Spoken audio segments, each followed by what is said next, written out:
नमस्कार, आप सबका स्वागत है न्यूज फ्रेम के बिहार झारखंड के बुलेटिन में। मैं हूं आशिका पटेल।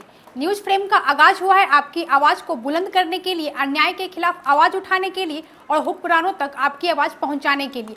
तो चलिए शुरुआत करते हैं आज की खबरों से। मुख्यमंत्री हेमंत सोरेन की अध्यक्षता में आज झारखंड मंत्रालय में जनजातीय परामर्शदाता परिषद की बैठक संपन्न हुई। इस बैठक में टीएससी द्वारा कई महत्वपूर्ण निर्णय लिए गए। इस बैठक में आदिवासी के हित और आदिवासियों के कई मुद्दों पर विचार विमर्श किया गया। राज्य में आदिवासियों के जमीन की खरीद बिक्री को लेकर थाने की बाध्यता विषय पर भी बात रखी गई। देखिए, टीएससी की बैठक आज हुई। अध्यक्ष के नाते तो मैं था वहाँ पे, लेकिन माननीय सभी जो हमारे टीएससी के सदस्य हैं, माननीय विधायक, मनोनीत जितने भी लोग हैं, सभी लोगों ने अपनी अपनी बातें रखी है। और राज्य में आदिवासी हितों पर कैसे बेहतर काम किया जा सके, आदिवासियों का समग्र विकास कैसे हो सके, यहाँ की भाषा, संस्कृति, सभ्यता कैसे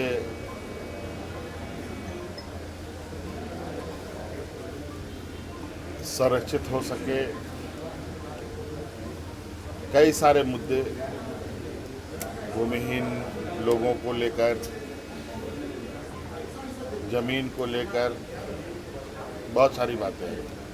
वैधता पर सवाल उठता रहा है कि ये टीएससी जो है वैध नहीं है, लेकिन उसके पहले हम बता दें कि इसमें जो महामहिम गवर्नर को हटा के सीएम का किया है, इस बात पर लोग बात उठा रहे हैं। लेकिन इसमें हमारे एजी से भी, एडवोकेट जनरल से भी राय लिया गया है और इसमें वैधता इसमें है, ये प्रूफ है, ये सारा चीज़, ये जो टीएससी है ये लीगल है।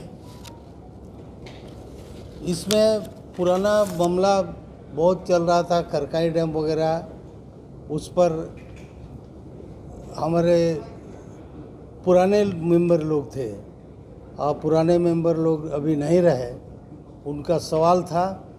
और जो डैम था खरकाई डैम, वहाँ उस पर लोगों को और पदाधिकारियों ने पहल किया और उसमें लेवल नीचे करने का प्रयास में वो लोग आम सहमति बनाने का प्रयास कर रहा है, जो पिछले समय ये विषय आया था।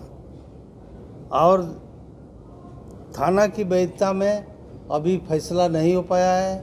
हम लोग उसमें लीगल एडवाइस मांगे हैं कि ये रेवेन्यू मैटर पर, पुलिस मैटर का मामला है, इसको हम लोग लीगल एडवाइस लेके टीएससी में फिर रखेंगे। रांची से रूपम की रिपोर्ट।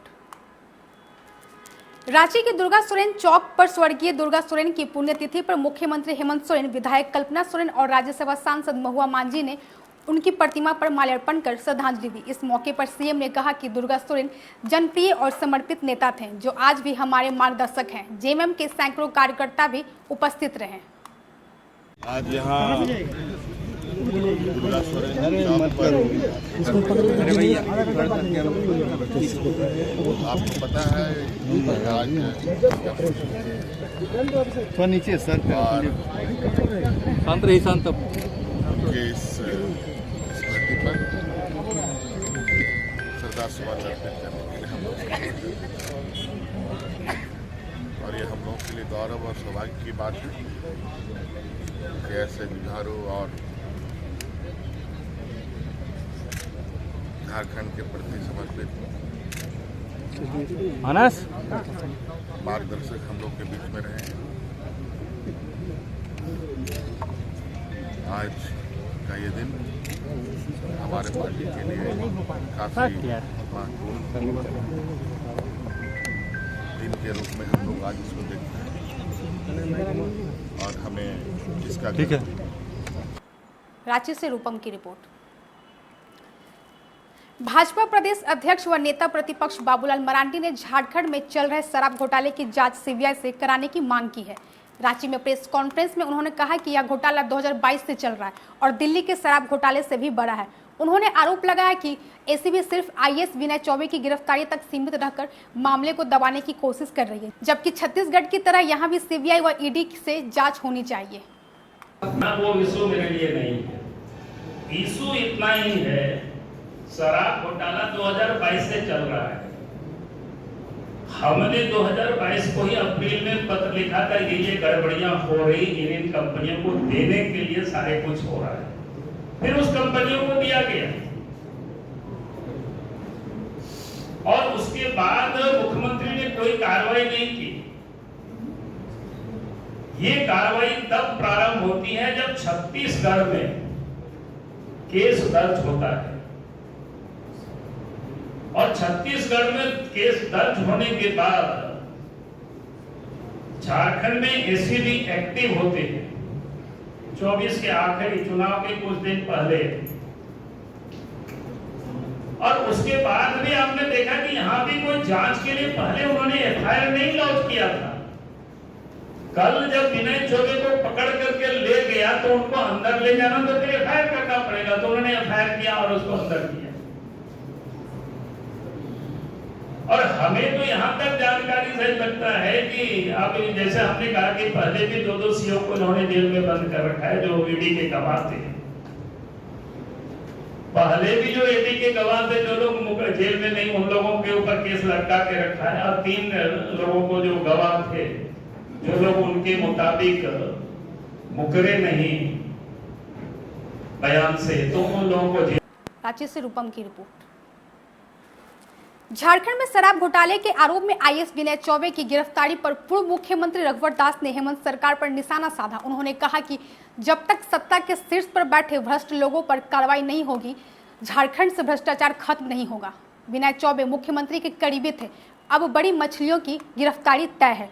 सत्ता में बैठे हुए राजनीतिक जब तक उन पर पकड़ नहीं आएगी तब तक झारखंड से भ्रष्टाचार समाप्त नहीं होगी, क्योंकि हम देख रहे हैं लोगों से, कार्यकर्ताओं से जो जानकारी प्राप्त हो रही है, सीओ ऑफिस से लेकर सीओमओ तक आज सिद्ध हो गया। बार बार भारतीय जनता पार्टी कहती थी कि सीओ ऑफिस से लेकर सीओमओ तक भ्रष्टाचार का अड्डा है।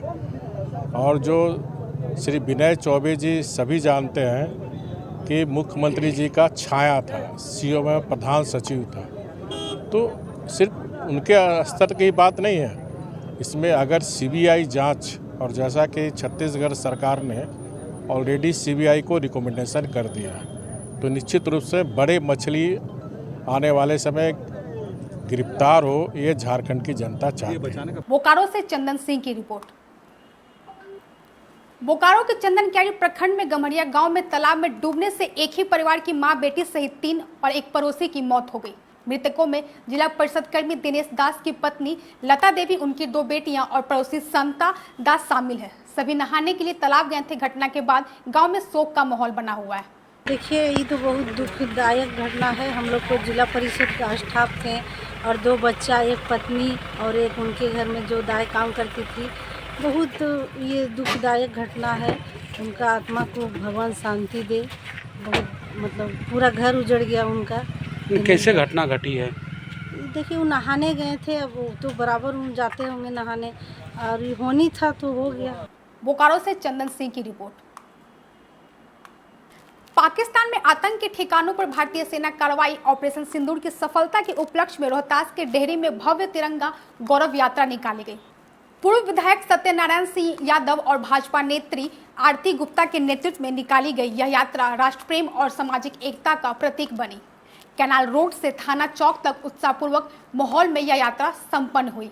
रोहतास से मिथिलेश कुमार की रिपोर्ट। सिंदूर के माध्यम से आज हम लोग सभी नारी शक्ति पाकिस्तान को मुंहतोड़ जवाब नरेंद्र मोदी जी दिए थे, उसी के उपलक्ष्य में आज हम लोग ने तिरंगा यात्रा निकाला है। अगर पाकिस्तान दोबारा ऐसा घटना घटना है तो हमारे आदरणीय नरेंद्र मोदी चुप नहीं बैठेंगे। ऑपरेशन सिंदूर स्थगित हुआ है, समाप्त नहीं हुआ है। अगर जब ऐसी हरकत करेगा तो नरेंद्र मोदी जी दोबारा एक्शन लेंगे। भारत माता की। रोहतास से मिथिलेश कुमार की रिपोर्ट। बक्सर की ओपन जेल के कैदियों ने जेल प्रशासन पर गंभीर आरोप लगाए हैं। उनका कहना है कि उन्हें न तो ठीक से भोजन मिलता है, न ही बुजुर्ग कैदियों को जरूरी दवाएं। साथ ही जेल अधिकारियों के तानाशाही रवैये के कारण उनका जीवन और भी कठिन हो गया है। इन शिकायतों को लेकर दर्जनों कैदी जिलाधिकारी से मिलने समाहरणालय पहुंचे। बता दें आपको, ओपन जेल में चुनिंदा कैदियों को दिन में बाहर काम करने की अनुमति होती है। खाए वाला 2-3 ठो सामान मिलता है और वो भी उसमें काट लेते हैं और ये करते हैं, कहने पर कहते हैं कि जहाँ जाना है वहाँ जाओ। ज़्यादा बोलोगे तो दूसरे जेल में भेज देंगे।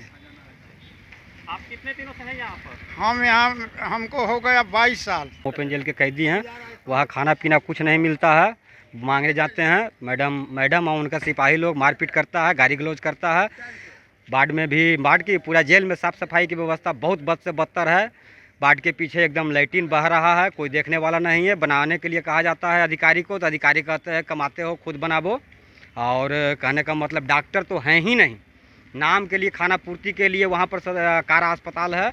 4 तरह का दवाई में हर एक तरह का बीमारी का इलाज हो जाता है। और कहने किससे बोले हम लोग को पता नहीं चलता है। जिनके पास भी जाते हैं वो आते हैं जांच के लिए और बस खाना पूर्ति करके चले जाते हैं, जबकि रात में वे जेल लौटते हैं।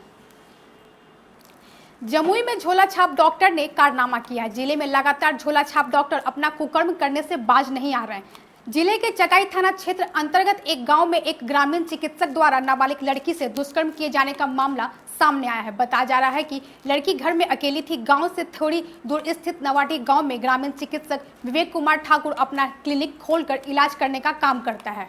दिनांक 20/5/25 को चकाई थाना को सूचना मिली कि एक नाबालिग लड़की का यौन शोषण किया गया है। इस सूचना पर तत्काल चकाई पुलिस के द्वारा घटनास्थल का निरीक्षण किया गया तथा एफएसएल टीम को भी वहां पर भेजा गया है और एफएसएल टीम के द्वारा भी जो साक्ष्य है संकलित किया गया है।